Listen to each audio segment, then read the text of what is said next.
લીમડી સેવા સદન કચેરીએ સમસ્ત કોળી સમાજ, ઠાકોર કોળી સમાજ, તળપદા કોળી સમાજ અને અન્ય કોળી સમાજ તમામ સમાજ એક થઈને આજે અત્યારે હાલની પરિસ્થિતિને હાલના સમયે જે ઘટના બની છે, જે મહુવા તાલુકાના બગદાણા ગામના સરપંચ શ્રી કોળી પટેલ છે નવનીતભાઈ, એ નવનીતભાઈને ઢોર મારવામાં આવ્યો છે અને એ ઢોર મારવામાં આવ્યો છે એને અનુસંધાને જે કંઈ એની પાછળના જે તોમતદારો છે એ મૂળ છે માયાભાઈ આહિરના પુત્ર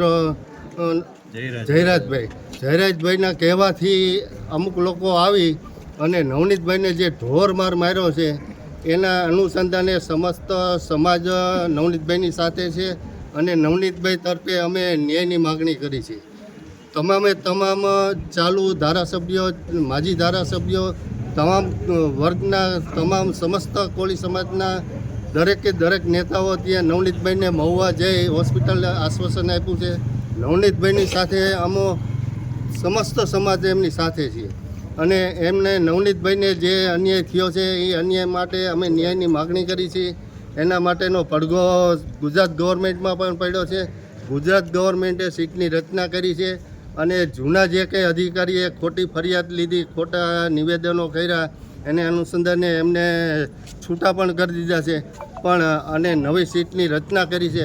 પણ અમારી એવી માગણી છે સમસ્ત સમાજની કે સીટની રચના કરી ભલે હોય પણ તટસ્થ સીટની રચના થાય અને જે ખરેખર તોહમતદાર છે એ તોહમતદારનું નામ બહાર આવવું જોઈએ અને એને કાયદેસરની કાર્યવાહી એના ઉપર થવી જોઈએ.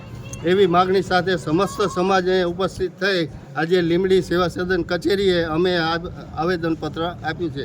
આવેદનપત્રમાં 52 ગામના પટેલ, કેજાભાઈ પટેલ, દિલાભાઈ ઠાકોર સમાજના એમ સમગ્ર લીમડી ચૂડા દંડની તાલુકાના કોળી પટેલ સમાજ અહીંયા ભેગો થયો છે અને અમે આવેદનપત્ર સાહેબને આપ્યું છે. આગામી સમયમાં ન્યાય નહીં મળે શું કરશો?